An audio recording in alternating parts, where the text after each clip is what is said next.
Preparados para uma jornada de conhecimento? Começa agora o Espasticidade Brasil.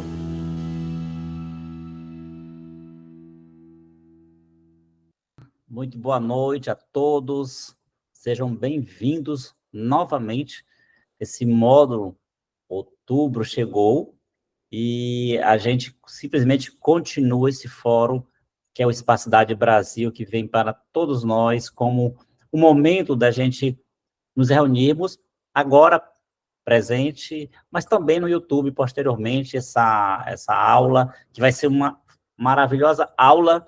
Vamos ter duas pessoas convidadas especialíssimas para a gente, e aqui nós estamos para contribuir com esse tema, que é espasticidade, muito além disto. Então, o Espasticidade Brasil é um movimento sobre a importância da espasticidade, sobre a importância do paciente com deficiência, levantado por várias pessoas do Brasil todo. São muitos voluntários. Gostaria de agradecer a cada voluntário, a cada palestrante, a cada convidado que vem com a gente aqui, acreditando nessa transformação que é através da informação. Nós também temos parceiros que contribuem com esses eventos, que não é só um evento, é contínuo. O Hospital São Marcos, um hospital de referência, um hospital filantrópico, aqui em Teresina, no caso, muito importante, a gente agradece a participação. A Ipsen, principalmente com o projeto Caminhos do AVC, que trabalha diretamente num dos seus segmentos com das melhores condições para o paciente que tem espasticidade, e a Meditrauma, que é uma empresa também que contribui com a realização de procedimentos cirúrgicos nos pacientes que têm indicação. Então, hoje é o dia que a gente puxou, era para ser janeiro, mas estava precisando de uma pitadinha do além da espasticidade, das pessoas que realmente vivem, convivem, que estão diretamente comprometidas. E nós todos profissionais, nós estamos envolvidos, mas comprometido mesmo é quem está lá com a condição de saúde que a gente precisa, nós profissionais, contribuir com o seu tratamento.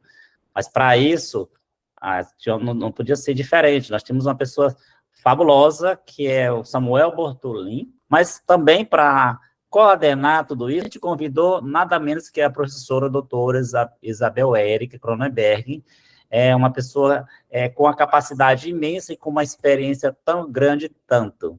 Ela é mestre, é doutora em políticas públicas e tem especialização realmente em recursos humanos. Ela cuida de gente, pessoal. Então, só pode estar nesse evento quem cuida de gente, que isso que é importante. Doutora Isabel Érica, é contigo. Então, boa noite mais uma vez, dizer da nossa alegria em estar aqui nesse momento, onde nós vamos estar dialogando, né, sobre essa experiência de vida que o Samuel traz. O Samuel é uma pessoa muito especial para nós, por toda a história de vida dele, por tudo que ele já vivenciou e prospecta em vivenciar. E na condição de moderadora, eu gostaria rapidamente de nos ambientar. Por que o convite ao Samuel, né? Por que o Samuel está aqui? Porque eu estou nessa noite na condição de moderadora, né? Então, como estudiosa de políticas públicas, é importante que nós tenhamos a capacidade de grifar como trabalhadores, como estudiosos, né? Como alunos, como aprendizes e como eternos aprendizes. O lema, nada sobre nós sem nós, né? Para a pessoa com deficiência, ela tem um significado muito grande. E esse significado ele é construído historicamente. E aí eu quero rapidamente trazer para vocês o que eu considero de 3 marcos. Um é a Declaração de Sandemberg, ali em 81, quando a Unesco, ela aprova uma conferência, né, a Conferência Mundial sobre Ações Estratégicas de Prevenção, Educação, voltados à pessoa com deficiência. Então, a Unesco ali, ela traz, né, uma aprovação. Então, essa declaração de Sandemberg, ela vai ser importante, vai ser interessante. Mas o que vai ser realmente forte para a construção desse lema, nada sobre nós sem nós? É a Declaração de Vancouver, lá em 92, quando pessoas com deficiência, e aí realmente é uma virada de chave, quando pessoas com deficiências ali reunidas no Canadá dizem: nós exigimos que todos os governantes, legisladores, centros de poder construam políticas, mas a partir da nossa consulta, ou seja, que nós sejamos inseridos. E aí, nessa construção histórica, nós vamos ter a Declaração de Pequim, mais aqui recente, no ano 2000, quando pessoas com deficiência anunciam e declaram que o próximo milênio, né, que esse limiar de milênio, né, é uma época oportuna, frutífera e próspera para as pessoas com deficiência. E aí eles anunciam que é preciso construir um processo consultivo, inclusivo e amplo. E aí talvez vocês não estejam, mas Isabel, por que você está trazendo isso para a gente? Porque não dá mais para nós trabalhadores, nós estudiosos, pensarmos em políticas voltadas para as pessoas com deficiência sem ser com as pessoas com deficiência. E aí esse lema, né, nessa construção, nada sobre nós, aí tem uma vírgula, sem nós. Ela tem um sentido. O que significa o nada? Nenhum resultado, nenhuma lei, nenhuma política pública, nenhum programa, nenhum serviço, nenhum projeto, nenhuma campanha, nenhum financiamento, nenhuma edificação, nenhum aparelho, nenhum equipamento, nenhum utensílio, nenhum sistema, nenhuma estratégia, nenhum benefício. Nada. Aí, quando diz sobre nós, significa dizer a respeito das pessoas com deficiência. E essas pessoas, sejam elas de qualquer etnia, raça, gênero, idade, nacionalidade, né? Seja qual for a deficiência, física, intelectual, visual, auditiva, psicossocial ou múltipla, né? É a respeito delas. E aí tem uma vírgula. Eu gosto muito dessa questão que a gente se atenta, né? A expertise da nossa língua tem uma vírgula. Nada sobre nós, vírgula. O que significa essa vírgula? Ali essa vírgula, ela tem uma função de uma elipse, que é uma figura de linguagem que substitui a locução verbal, que neste caso a gente está dizendo haverá de ser gerado, ou seja, nada haverá de ser gerado sem nós. O que é o sem nós? Sem a plena participação das próprias pessoas com deficiência.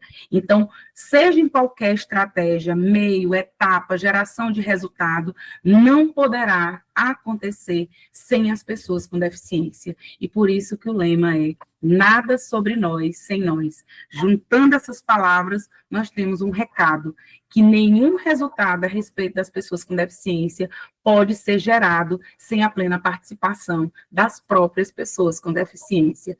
E, em outras palavras, o Samuel Bortolin está nos dizendo a cada um de nós, que tudo que se refira à pessoa com deficiência seja produzido com a sua participação.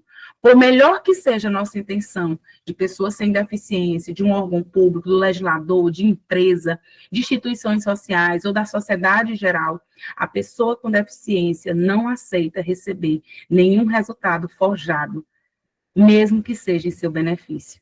Então, esse lema comunica, doutor Alencar, uma ideia de que nenhuma política pública pode ser decidida por nenhum representante sem a plena e direta participação dos membros do grupo atingido por essa política, que no caso é a pessoa com deficiência. Então, a essência desse lema, nada sobre nós sem nós, está presente em um conceito mais amplo, que é de participação plena das pessoas com deficiência. E é por isso que eu estou aqui, como estudiosa de políticas públicas, para trazer o Samuel Bortolin, porque nada sobre nós sem nós. Samuel é um palestrante, é um especialista em alta performance, mas é um paratleta. Mas não, é um paratleta, uma pessoa com deficiência que nasceu com paralisia cerebral e somente aos 7 anos de idade deu seus primeiros passos. E o Samuel, com seu olhar, nos ajudou a ressignificar um pouco desse trajeto que a gente tem construído aí através do Dr. Francisco Alencar e equipe, né, no tratamento da esparticidade. Então, o Samuel, ele tem uma história, como tantas outras pessoas com deficiência, mas ele tem uma história muito interessante, que ele, com 28 anos, né, Samuel, foi a primeira pessoa no mundo com um grau específico de deficiência completar uma prova de triatlo. Então, o Samuel vai estar conosco essa noite, trazendo exatamente o que eu trago da política pública.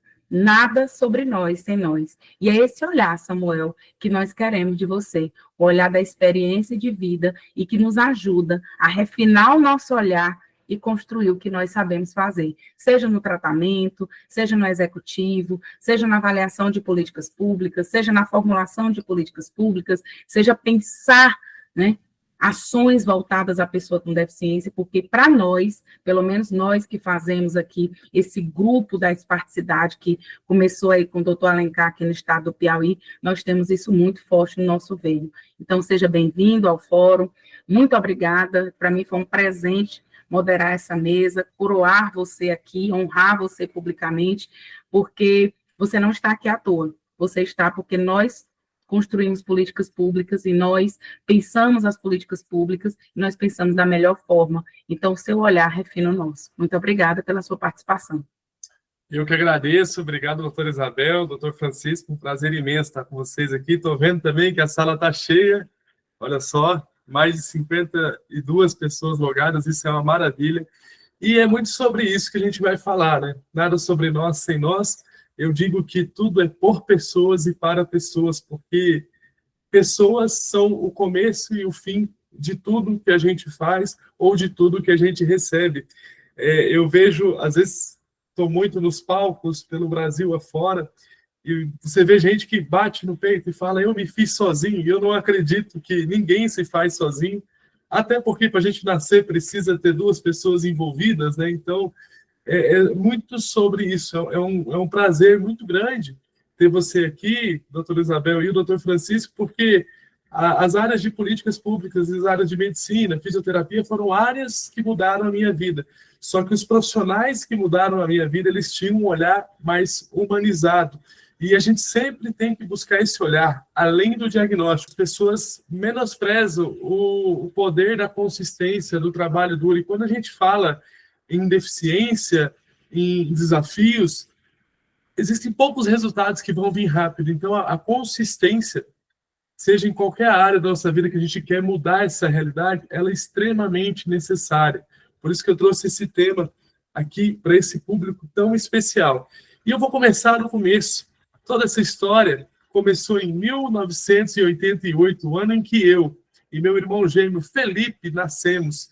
Nós nascemos com 6 meses e meio, naquela época ainda se contava em meses, diferente de hoje, e nós nascemos no interior da Bahia, numa cidade chamada Barreiras.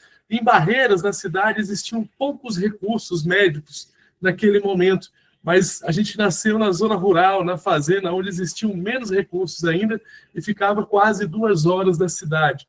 E ali a bolsa da minha mãe rompeu, no meio da zona rural, no meio do mato, e a gente veio ao mundo sem nenhum tipo de planejamento. Meu berço não estava montado, o berço do meu irmão Felipe também não estava montado, e vocês vão ver que a minha vida tem um elo, e esse elo se chama Felipe. E ali a gente buscou ser transferido para uma cidade que tivesse recursos disponíveis. A gente precisava de unidades de terapias intensivas, precisava de respiradores, e na nossa região ali não tinha. As regiões que tinham mais estrutura médica e hospitalar eram Goiânia e Brasília. A gente conseguiu ser transferido para Goiânia mais rápido. A gente está numa região ali que é mais próximo de Goiânia e Brasília do que de Salvador. Então, a gente foi para Goiânia, e nessas situações desafiadoras, a gente não tem tempo nem de reclamar, a gente não tem tempo de questionar a nossa fé, a gente tem que agir. E no nosso caso, meu e do meu irmão Felipe, foi uma questão de sobrevivência, e essa ação, essa responsabilidade coube aos meus pais de terem essa velocidade. E eu falo muito sobre velocidade e timing, porque o melhor momento que a gente tem para mudar a nossa vida é a partir do momento que a gente tem consciência que precisa da mudança, é o agora. A gente tem que sempre buscar conhecimento, consciência, para saber aonde a gente vai se esforçar. Vocês vão ver aqui que é uma história que tem muito esforço da minha família, esforço dos profissionais da área de saúde que trabalharam comigo, mas muitas vezes a gente começou se esforçando na direção errada pela falta de conhecimento, pela falta de experiência, e depois, com a sabedoria, e errando, a gente vai aprendendo. Muitas vezes, quando a gente está disposto a aprender, a gente começou a se esforçar na direção certa. Mas é muito sobre essa questão. Nas situações mais desafiadoras, a gente tem 2 caminhos. Ou a gente fica mais forte e cumpre a jornada de aprendizado, apesar dos desafios, ou a gente desaba e vira uma vítima do nosso próprio problema. E isso não tem a ver com o que a vida fez conosco, com o que a vida deu para a gente. Tem a ver com o que a gente faz com o que a vida nos deu. Muitas coisas na nossa vida a gente não tem nem responsabilidade, a gente não tem culpa de ter acontecido conosco. Mas sempre que acontece com a gente tem a possibilidade de entregar o nosso melhor nas condições atuais que a gente tem para, no futuro próximo, produzir mais condições. E ali, a gente foi para Goiânia, ficamos alguns dias nos respiradores para recuperar peso e altura, e no 4º dia, o meu irmão Felipe, que nasceu comigo, meu irmão gêmeo, veio a óbito. E ali foi um baque muito grande. A minha mãe e meu pai falam até hoje que não existe dor maior do que perder um filho ainda tão pequeno. Mas a maneira que eles ressignificaram ou significaram os desafios diz muito sobre essa história, porque ao mesmo tempo que não existe uma dor maior para eles do que perder o meu irmão, também não existe uma alegria maior do que um dos filhos, no caso eu, ter se salvo, enquanto a estatística, a probabilidade apontava para um outro caminho. Então, essa gratidão foi fundamental para eles terem entusiasmo, força, para ter consistência, para persistir. E é muito nesse sentido. A gente sempre tem 2 caminhos perante aos desafios. Ou você cumprir uma jornada de aprendizado, ou você desabar e aquele problema te enfraquecer.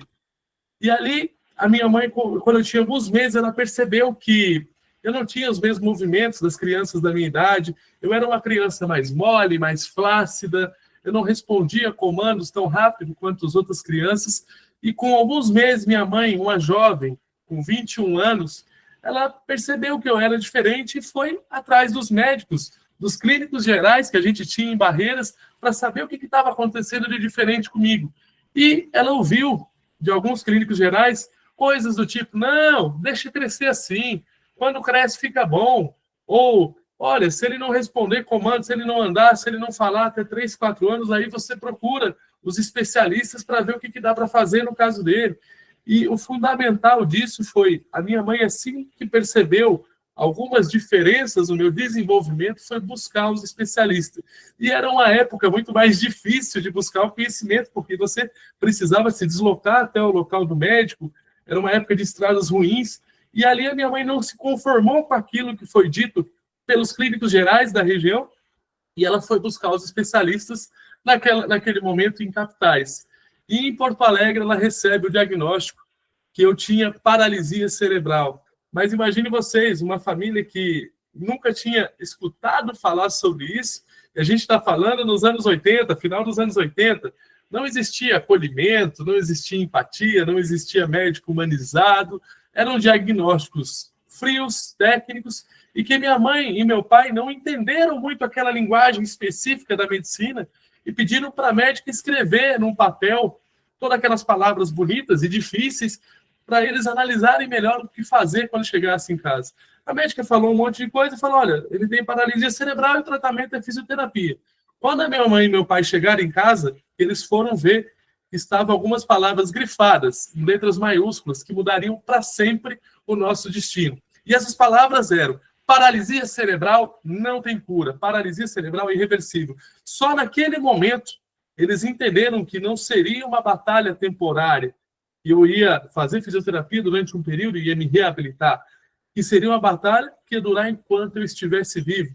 E como tudo, quando a gente tem essa quebra de expectativa, e ninguém está pronto para ter um filho com deficiência, ninguém está pronto para isso, gente. Só que muitas coisas na nossa vida a gente se prepara na medida dos acontecimentos. E ali, só que como rompeu muito essa expectativa da minha mãe, nem ela nem meu pai estavam prontos para isso, eles entraram no luto. E não existe nenhum problema em entrar no luto. O luto é até uma etapa necessária ao ser vivida. Só que a gente não pode permanecer no luto, a gente tem que viver o luto, ele tem que ter começo, meio e fim. E a minha mãe viveu esse luto durante 30 dias.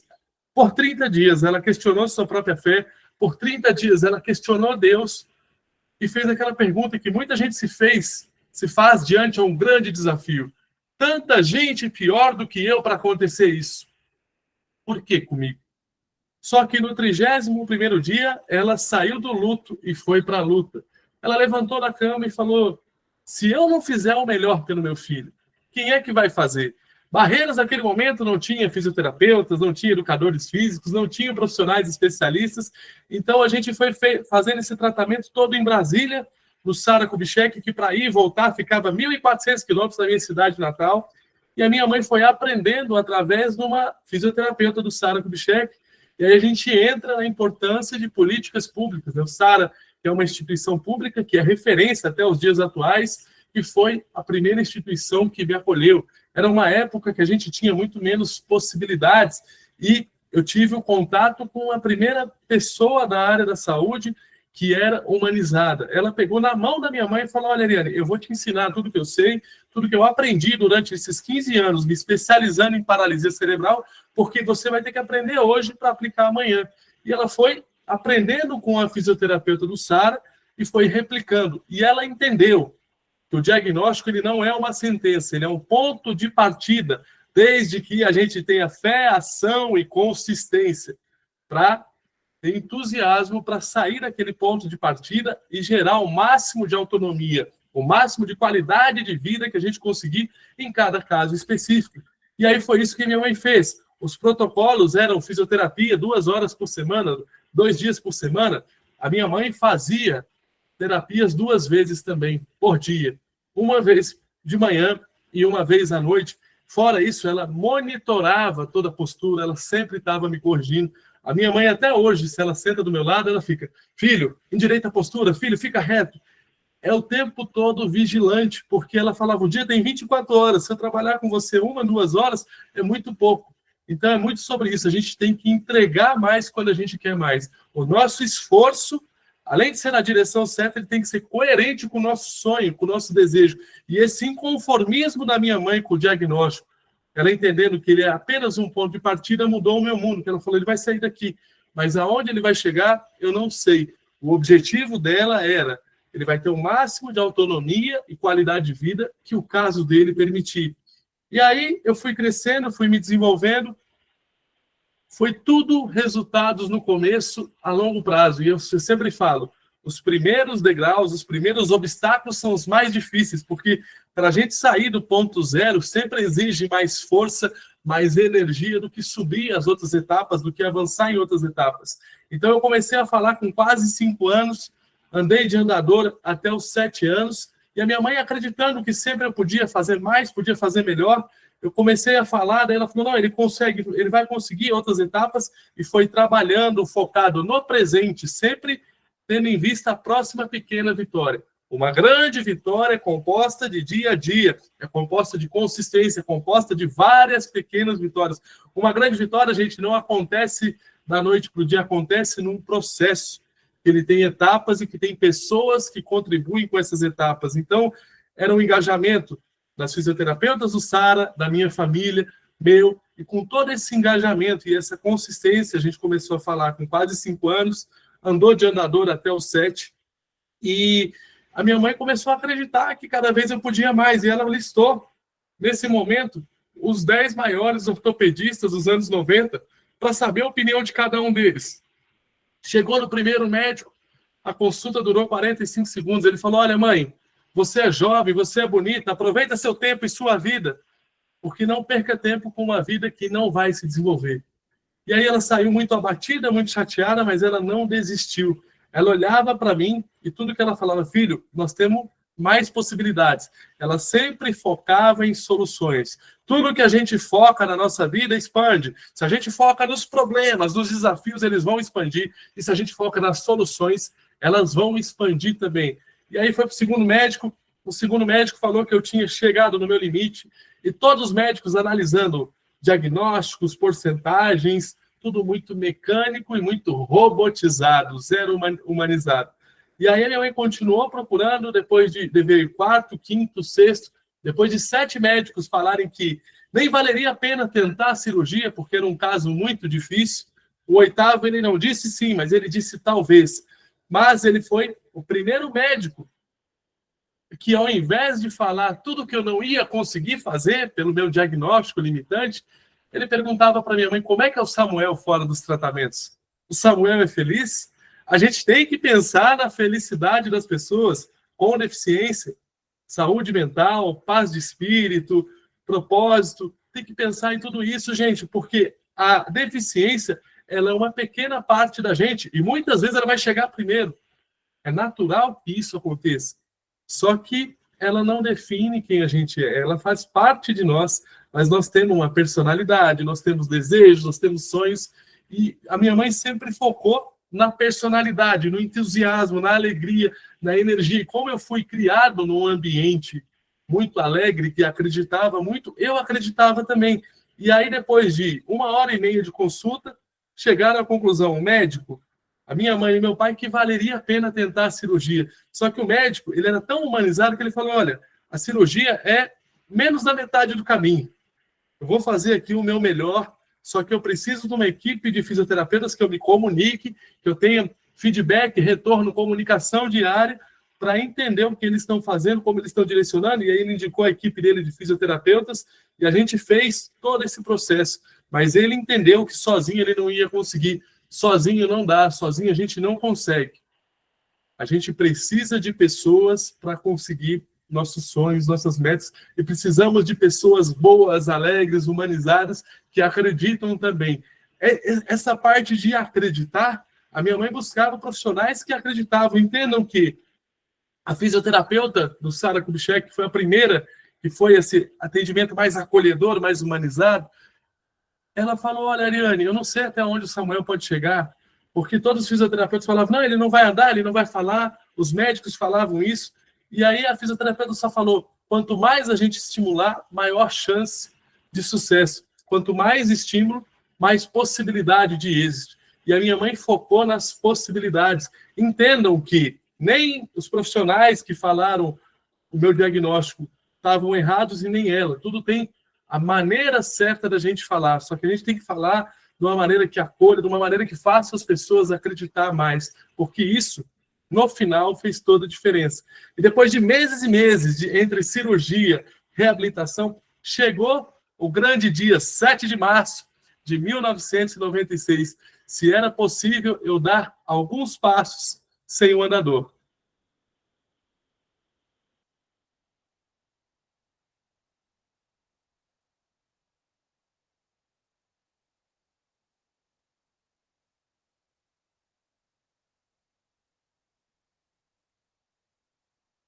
E aí, depois de andar, eu cheguei em casa com uma advertência da escola para minha mãe assinar. E ela falou, Samuel, você está me entregando um papel aqui que você chegou atrasado. Por que você chegou atrasado? A minha mãe sempre quis saber o porquê das coisas. Ela não focava no erro. Ela focava no processo que causou esse erro. Eu falei, mãe, eu me atrasei porque eu cheguei ali e fui amarrar meu tênis e tal. E demorei muito para amarrar meu tênis, para entrar no portão, e aí me atrasei. E aí a minha mãe falou para mim, olha, quem é bom em desculpa não é bom em mais nada. Você tem uma dificuldade de amarrar o tênis e talvez você vai ter isso o resto da sua vida. Só que você não vai usar isso aí nunca mais como desculpa para chegar atrasado em lugar nenhum. E aí ela ficava sentada a 1 metro de mim, me incentivando, me dando amor e carinho para que eu amarrasse o tênis, mas para que eu desenvolvesse o máximo de autonomia que eu pudesse ter. E ali, gente, eu não estava trabalhando só coordenação motora, psicomotricidade ou amarrar o tênis. Eu estava trabalhando também lidar com as minhas frustrações, lidar com as minhas emoções, com raiva, com aquela questão, e ter resiliência. Isso a gente trabalha desde muito cedo. Sempre que a gente ajuda uma pessoa em algo que ela consegue se desenvolver e fazer sozinha com frequência, a gente está enfraquecendo e tirando essa possibilidade da pessoa ter mais autonomia. Então, sempre que você sentir que dá para ele se desenvolver, faça ele tentar fazer, acolha, ajude, incentive, palavras, até pensa com ele em jeitos que ele consiga fazer. Mas o fato da criança conseguir fazer vai gerar nela uma confiança, vai gerar nela um senso de capacidade, vai gerar nela uma autoestima, e pais têm papéis primordiais nisso, né? Porque eu nunca vi minha mãe olhar para mim e falar, por exemplo, nossa, como é difícil criar um filho com deficiência. Eu vejo muitas pessoas muitos adolescentes com paralisia cerebral que eu convivo, que eu converso, que eu troco ideias, que eu auxilio, e eles falam, não, mas é que eu me sinto um fardo para a minha família e tal, porque eles ouviram muitas vezes isso dos pais, dos profissionais, dos professores. Então, a gente criar um ambiente positivo, acolhedor e humanizado é fundamental para que gere essa confiança, essa sensibilidade e essa felicidade em todo mundo, inclusive nas pessoas com deficiência. E aí, depois de uma infância maravilhosa, de ter quebrado o prognóstico e ter conseguido o que para muitos era impossível, eu cheguei na adolescência. E como nem todos são flores, na adolescência essa frase define muito. Nada pode destruir o ferro, mas a sua própria ferrugem pode. E assim somos nós, nada pode nos destruir, a não ser nossos pensamentos. Eu comecei a pensar coisas erradas sobre mim. Eu comecei a olhar no espelho e falar, nossa, como eu sou estranho, esquisito, bizarro, ninguém vai me aceitar porque eu sou diferente. E tudo isso piorou quando eu levei fora de uma garota, e ela olhou para mim, eu estava numa festa, falei para ela que eu achava ela bonita e tal, chamei ela para dançar, e ela olhou para mim e falou, olha, eu não quero alguém como você, eu quero alguém normal. E aquilo, para quem estava se comparando diariamente com o outro, aquele negócio, né? A grama do vizinho sempre é mais verde, a vida do outro sempre é mais feliz que a sua, os seus problemas sempre são maiores do que os dos outros. E com esse pensamento de comparação, eu fui para a depressão. E esse gatilho do Fora da Menina foi o essencial. E aí eu fui desistindo de tudo, a ponto de eu regredir. Uma criança que evoluiu dos 6 meses de vida até ali 15 anos, porque estava fazendo tratamentos, tinha fé e ação e consistência, tinha pessoas que ajudavam, tinham pessoas que amavam, estavam entregando o melhor para que eu pudesse conseguir ali o máximo de autonomia possível, mas eu desisti. E na dor eu entendi uma coisa: ninguém ajuda uma pessoa que não quer ser ajudada. A pessoa, quando ela precisa de ajuda, ela tem que aceitar ajuda e ela tem que fazer diferente, porque meus pais continuavam me amando, me respeitando e querendo o meu melhor, mas eu não queria fazer as terapias. E aí eu fui desistindo, fui parando de ir, porque os alongamentos doíam, porque o fortalecimento doía, tudo era ruim, tudo era difícil na minha condição, e eu comecei a usar a minha deficiência como a minha desculpa. Eu ia mal na escola, era porque eu era deficiente. Eu ia mal em todas as áreas da minha vida, e era porque eu tinha deficiência. E aí, na dor, eu aprendi também outra coisa. A gente sempre deixa alguém para trás quando não entrega o melhor que a gente pode fazer no agora, no presente. E no meu caso, eu estava deixando meus pais para trás. Por mais amor e honra que eu tinha a eles, mais amor e gratidão que eu tinha a eles, eu não estava tendo ações de gratidão, ações de amor. Eu falava que amava eles, eu falava que respeitava eles, mas as minhas ações demonstravam que eu estava desistindo e jogando o esforço deles de uma vida fora. Então, a gratidão precede a honra. A gratidão, ela tem que exigir atitudes, ações coerentes com o que você é grato. Quem é grato pelo emprego vai chegar no emprego feliz. Quem é grato pela profissão vai chegar para atender pessoas, para receber pessoas, para acolher pessoas felizes. Se você é grato pelo que você conquistou, a gente tem que ter ações, na maioria do tempo, coerente, condizente com isso. E aí, eu fui para 3 médicos, 2 queriam me operar, com o máximo de urgência possível, por causa da espasticidade, da contração involuntária que a gente tinha. E ali eu fui encurtando, fui deformando, fui cada vez ficando mais enrijecido o movimento, cada vez ficando mais engessado a marcha, e eu fui parando de andar. E aí, quando eu cheguei no 3º médico, ele falou, olha, eu posso dar um analgésico aqui para tirar a sua dor e dar um remédio para soltar o seu músculo, assim, mas você vai ter que fazer o básico bem feito um pouquinho mais cada dia. Se você fizer isso, talvez daqui a 1 ano você não precise operar. E ali eu tomei a decisão que mudou para sempre a minha vida. Não mudei a minha vida da noite para o dia, do dia para a noite. Mas eu tomei a decisão aquela noite, aquela tarde, na mesa daquele médico, que mudaria a minha vida para sempre. E hoje, eu espero de esperança, que seja um dia de decisões importantes para você, que é mãe e pai de pessoas com deficiência, que é profissional que trabalha com pessoas com deficiência. Decisões importantes. Que decisões você vai tomar hoje que você vai mudar a sua vida para sempre? É muito sobre essa reflexão que eu quero trazer, porque, de fato, existe sempre alguém fazendo mais com menos condições que você. E eu levei o fora das garotas e tal. E depois de um tempo eu falei, cara, eu preciso ser feliz apesar da minha condição. E aí eu fui me movimentando, fui fazendo cada vez mais, fui usando melhor os recursos que eu tinha disponíveis e comecei a prestar atenção nas oportunidades disponíveis ao meu redor. E eu era o cara mais feio da escola, meu apelido. Eu nunca sofri bullying pela deficiência ou por essas outras questões. Eu sofria bullying porque eu tinha os dentes igual do Ronaldinho Fenômeno, era para frente, e esse dedinho aqui, ó, passava no meio dos dois dentes da frente, tão espaçado que era. Então tinha o Ronaldo Fenômeno, que era o Neymar da época, e tinha o Samuel Fenômeno. E era esse todo o motivo de bullying. E aí eu fui pedindo ajuda para quem podia ajudar, para quem tinha gabarito, para quem tinha competência para isso. Eu tenho uma tia, que é minha madrinha também, ela é dentista, eu liguei para ela, tia, me ajuda a arrumar os dentes e tal, eu preciso melhorar minha autoestima. Eu tinha 60 quilos, com a mesma altura que eu tenho hoje, que é quase 1,80 m, hoje eu tenho 86 quilos. Então eu fui entrando na academia, ficando mais forte, tudo isso foi me trazendo mais autoestima, confiança e felicidade. E aí cheguei para minha mãe, falei para minha mãe, para meu pai, com 16 anos, falei, olha, já está na hora, estou com confiança e tal, está na hora de eu morar sozinho, de eu trilhar os meus caminhos. E ali eu fui. E, né, morando sozinho no interior de São Paulo, saí lá do interior da Bahia para ir para o interior de São Paulo, uma cidade chamada Fernandópolis, e chegou o dia que eu esperei durante toda a minha juventude, né? Porque as pessoas acham que porque a gente é deficiente, porque a gente tem essa condição, que a gente não pensa nessas coisas. Era o que eu pensava todos os dias, era o que eu queria todos os dias. E aí chegou o grande dia, na minha primeira vez, depois eu estar com os dentes melhores, depois eu estar mais forte, mais confiante, mais feliz, um monte de coisa.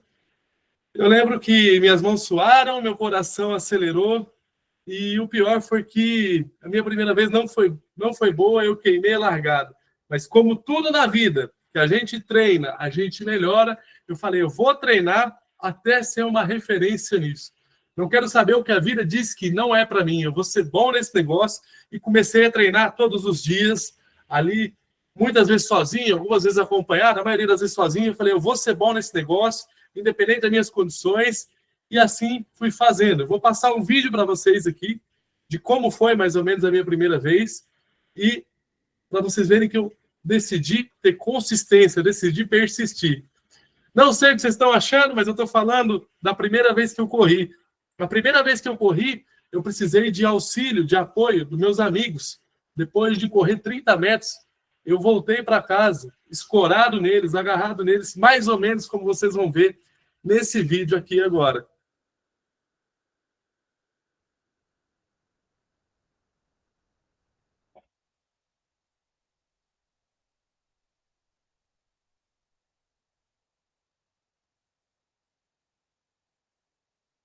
A grande diferença da minha primeira vez e essa vez do vídeo foram 10 anos treinando todos os dias, foram 10 anos vivendo o processo e melhorando todos os dias. Quando a gente busca melhorar o processo, significa o seguinte, a gente pega o que está bom, o que a gente acertou, e melhora o que está ruim. Muitas vezes a gente tem um erro dentro do processo e a gente acha e se culpa que errou o processo inteiro. Gente, sempre valide e valorize o que você acertou. Lembra que eu falei? Uma grande vitória são frutos de várias pequenas vitórias no dia a dia, e várias pequenas vitórias só acontecem quando a gente vive todo esse processo. E ali, eu falei tanto da primeira vez que eu corri, que eu consegui correr 30 metros, foi o meu máximo, minha vista escureceu, eu achei que ia desmaiar, e achei que a corrida não era para mim.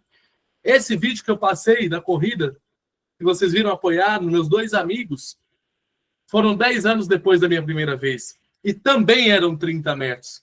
Mas eram 30 metros finais de uma meia maratona de 21 quilômetros. Eu ainda era o mesmo Samuel, com os mesmos desafios, com a mesma paralisia cerebral, mas com mais resiliência, com mais força, com mais felicidade, com mais amigos, com uma vida social muito melhor.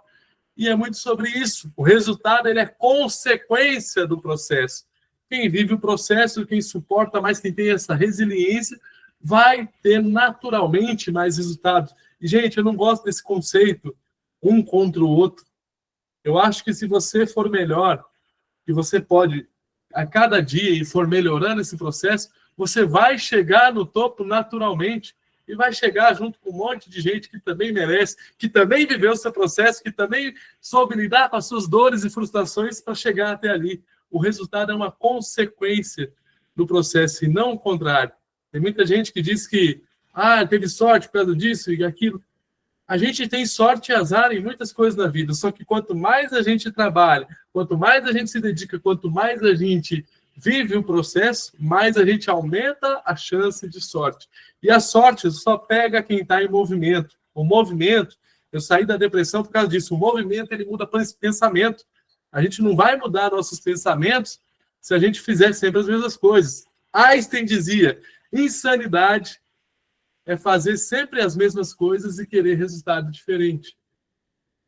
Então, se a gente fizer sempre as mesmas coisas, do mesmo jeito, a gente vai sempre ter os mesmos resultados. A gente tem que mudar o nosso processo, melhorar o que precisa melhorar, e validar o que a gente acertou, valorizar o que a gente acertou, agradecer o que a gente acertou e agradecer as pessoas que contribuíram com tudo isso. E ali, depois de alguns anos correndo, de fazer meia maratona, prova de 10 quilômetros, eu decidi que dava para fazer mais. E comecei a correr com o pessoal que fazia triatlo. O ambiente é capaz de mudar os nossos resultados. Por isso que eu sempre vou falar de criar ambientes mais humanos, ambientes mais leves, ambientes mais felizes, que eles propiciam melhores resultados. E ali eu comecei a correr com quem fazia triatlo. Triatlo são 3 modalidades. Bicicleta, natação e corrida. E eu só corria, eu não sabia nadar, e eu nunca tinha pedalado uma bicicleta que não fosse a bicicleta ergométrica de academia, aquela bicicleta que fica parada, e você tem todo o equilíbrio ali para fazer. E ali, a diferença de um sonho e de uma meta é uma só. O sonho a gente deseja, a gente almeja, a gente quer aquilo demais. A meta, a gente também tem esses ingredientes, só que a gente tem processos, período e pessoas. A gente sabe os processos que a gente vai enfrentar, a gente tem que escolher as pessoas que vão estar com a gente nessa jornada e definir um período. E aí eu defini, em 1 ano, eu vou fazer um triatlo. E a gente montou uma equipe de 8 profissionais, teve essa multidisciplinaridade, contribuindo com o seu conhecimento, com a sua experiência. 8 pessoas muito melhores do que eu na área do esporte, com muito mais experiência. A gente precisa se cercar de pessoas melhores que a gente, se a gente quiser crescer. Então, foi muito sobre isso. O meu mérito ali é só é saber as pessoas certas que eu precisava em cada lugar ali, de fisioterapia, personal trainer e tudo isso, e fazer exatamente o que eles mandaram.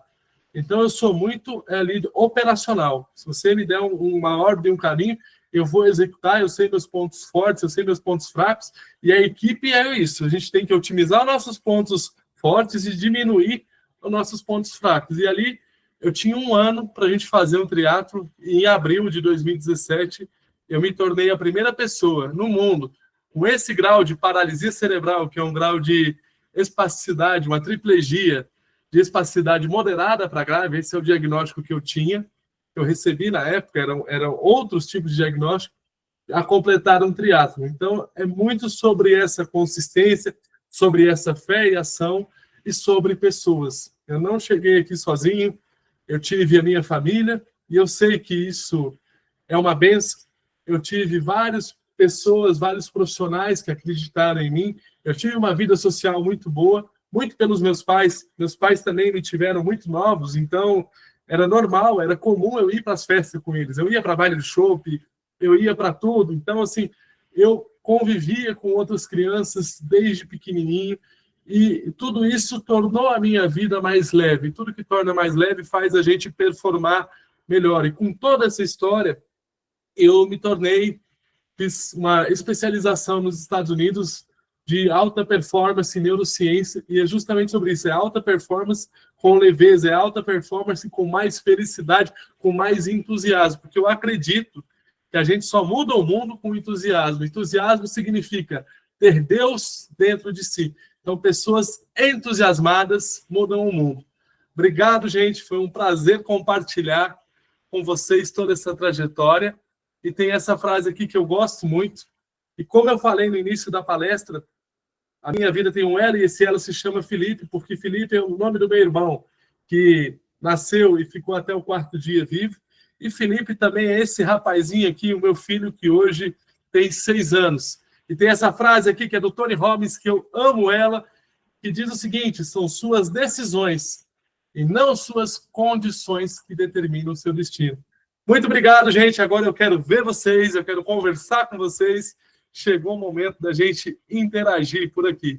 Samuel trouxe, né, nessa fala, muito embora certamente o Samuel já fez essa fala várias vezes, né, mas você percebe que é uma fala de muita emoção. E isso, assim, nos anima, sabe, com aquela vivacidade que parece a primeira vez. Então, parabéns, Samuel, por essa sua fala tão linda. Muito que bom obrigado. que você encontrou no seu percurso profissionais humanizados. Como primeira pergunta para aquecer aí o debate, na condição de moderadora, eu queria saber, depois da fase adulta, você teve que fazer tratamentos? Como foi que você encontrou, né, o grupo aqui do Piauí que faz cirurgia de espasticidade? Se mudou alguma coisa efetivamente na sua vida, na sua rotina, na sua qualidade de vida? Essa é a primeira pergunta. E a segunda, eu fiquei curiosa, né? Fiquei curiosa aí para saber da sua família, como é que está sua mãe está bem? Sua mãe já lhe ouviu falar? Olha que como mãe, que mãe também de um Felipe, meu filho também é Felipe, está nos assistindo. Eu quero dizer que eu fiquei muito orgulhosa. Isabel, a minha mãe sempre gostou de cirurgias unificadas, né, de fazer vários procedimentos cirúrgicos de uma só vez, já que vai parar, já que vai ter hospital e vai ter reabilitação, então fazer o máximo de correções que a gente conseguiria numa cirurgia só.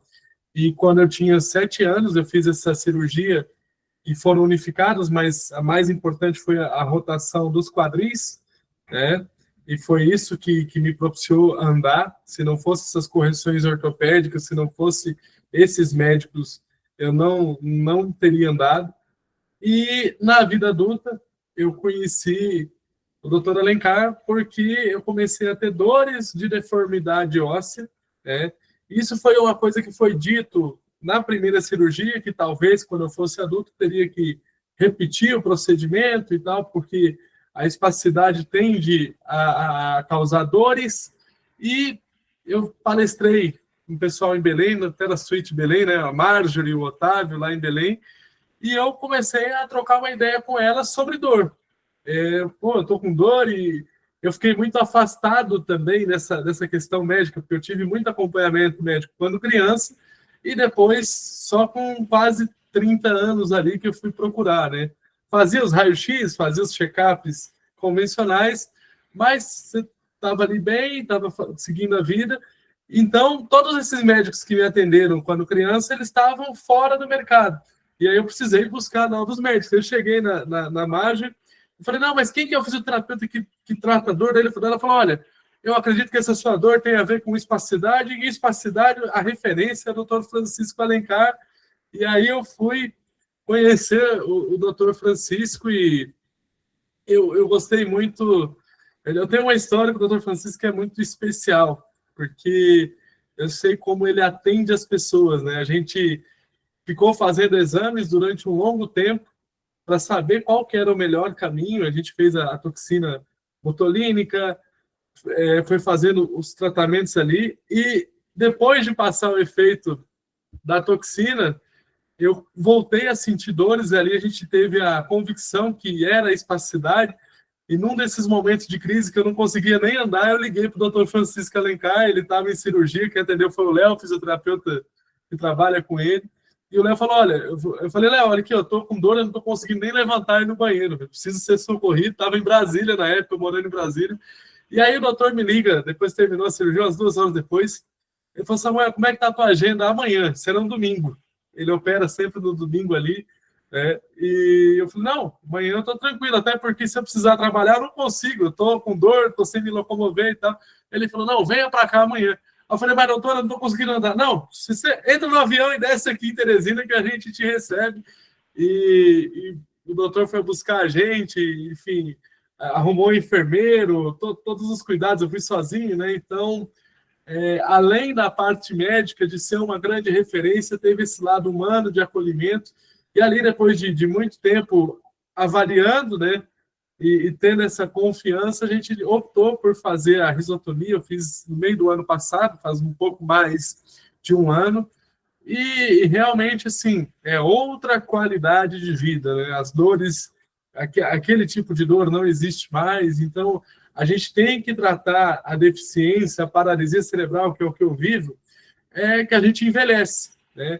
E isso é um outro desafio quando a gente procura médico, porque a maioria dos médicos são médicos especialistas pediatras. São poucos médicos que têm esse monitoramento, que acompanharam crianças envelhecendo ao longo da vida. Então, assim, tem que ir para o especialista, tem que ir para quem tem conhecimento e quem também tem o lado humano. Eu lembro que a primeira coisa que eu perguntei para o Otávio, é atleta, né, que é o dono da clínica lá, que estava a Marjorie e o Otávio, e aí eu falei, pô, Otávio, mas, ó, esse médico, ele faz esporte? Porque eu não vou em médico, eu sou atleta, eu não vou em médico que não se movimenta, né?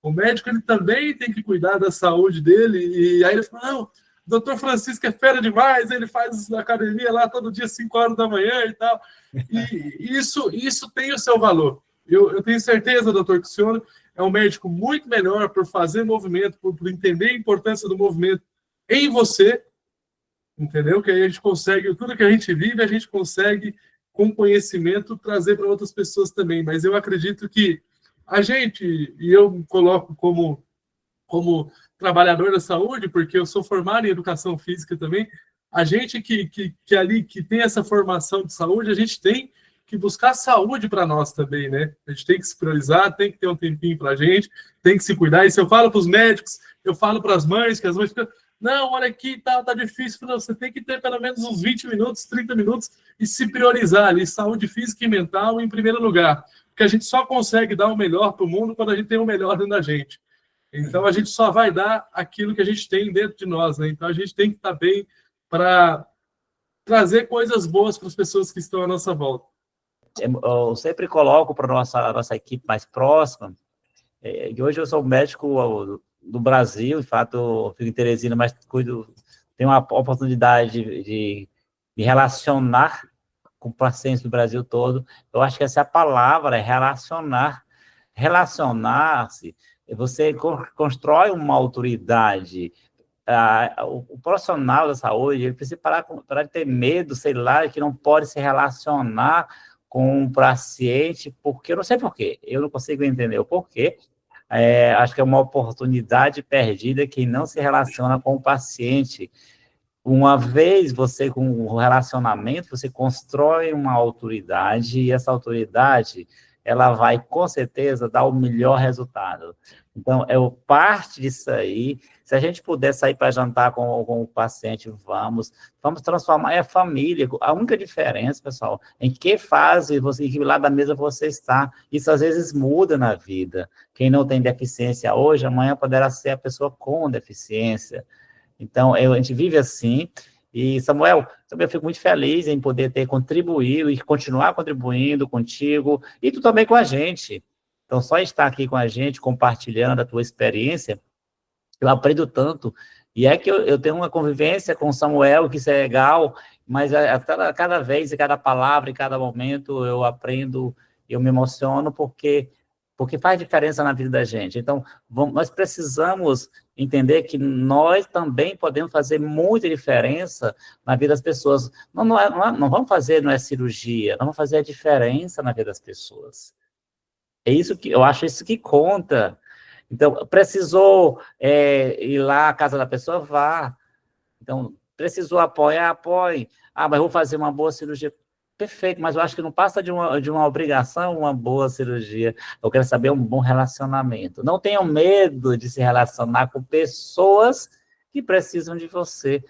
No mínimo, você vai ser muito bem avaliado, com certeza. Então, Samuel, esse é um ponto importante. Eu vou só aproveitar a carona sobre isso. O Samuel tocou num ponto que é fundamental. E a criança com deficiência, vamos trazer paralisia cerebral especificamente, o caso do Samuel, ela vai continuar criança, então ela vai continuar sendo cuidada pelo pediatra, ela vai continuar sendo vista como uma criança? Não, nós estamos aqui com um adulto como nós, eficiente, e que um dia foi uma criança com deficiência, não, ele é adulto com deficiência, ele é um adulto com paralisia cerebral e com eficiência. E quem cuida, do ponto de vista médico, exemplo, dessa pessoa quando passa dos seus 16 anos, 15, 16 anos? Você vê que a gente tem uma falha ainda nessa transição. Quem cuida? O Samuel tocou nesse ponto que ele é importante e é muito real isso. A criança, quando ela fica adolescente, para onde é que já vai? A criança típica já tem dificuldade. E a criança atípica, com alguma deficiência, muito mais ainda. Eu acho que vão várias barreiras.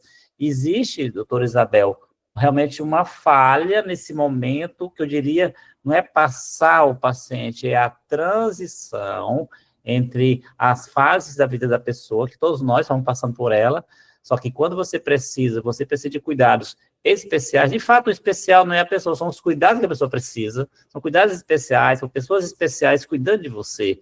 E aí tem um ponto falho, e que a gente precisa tocar nesse ponto e falar e também contribuir. Então, Samuel, é um ponto importante essa questão da transição entre as fases das nossas vidas. E aí é mais fácil você sair de 30 para 40, é difícil você sair de 15 para 20. É muito difícil. Então, que noite memorável, né? Tantas trocas, tanto conhecimento, tanto brilho nos olhos, e restou aqui muita gratidão por esse momento, esse fórum, né, que é uma construção aí por esse país, um fórum de construção e de acesso à informação. E essa noite nós tivemos o abrilhantar, né, desse lema que para nós é tão caro: nada sobre nós sem nós. Nada significa dizer nenhum resultado. Lei, política pública, programa, serviço, projeto, campanha, financiamento, edificação, aparelho, equipamento, utensílio, sistema, estratégia, benefício, etc. Nada. Nada sem a pessoa com deficiência, né? Então, esse movimento, né, que nós precisamos construir nesse país, né, precisa ser diretamente ouvindo, honrando as pessoas com deficiência. Quando é dito sobre nós, e essa vírgula, ela faz muito sentido. Muito embora com uma função ali de uma elipse, uma figura de linguagem que vai substituir a locução verbal, mas ali está dito: nada haverá de ser gerado. E essa noite nós tivemos certeza plena que o sem nós é dizer que nada pode ser feito sem a participação das pessoas com deficiência. Elas precisam, sim, ser o centro das nossas atenções. E quando não puderem, que os expertises venham à tona, que são as famílias. Essa participação das pessoas com deficiência, ela é crucial para que a gente gere resultados, seja na elaboração, no refinamento, no acabamento, na implantação, na implementação, no monitoramento, na avaliação, nesse contínuo olhar. E aí, eu queria encerrar essa moderação fazendo um chamamento especial a nós, trabalhadores, e que estamos na linha da reabilitação e na saúde. É preciso que a gente entenda que nenhum resultado a respeito das pessoas com deficiência pode ser gerado sem a participação das próprias pessoas com deficiência. Então, Samuel, que sua voz e a voz de outras famílias ecoem e nos digam cada vez mais, né, que nós, claro, nós temos as melhores intenções de fazer, de produzir, mas as pessoas com deficiência não aceitam mais receber resultados forjados, mesmo que sejam em seus benefícios.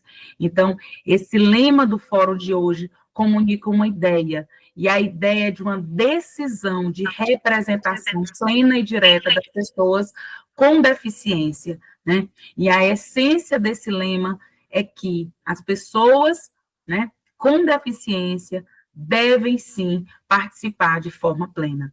Então, parabéns, que você e outras famílias, e que bom que o nosso grupo, né, talvez eu aí com fagulhas, né, de contribuições, desse lugar que eu ocupo como estudiosa de políticas públicas. Em alguns momentos dos nossos estudos, tenho sempre apontado isso para o nosso time.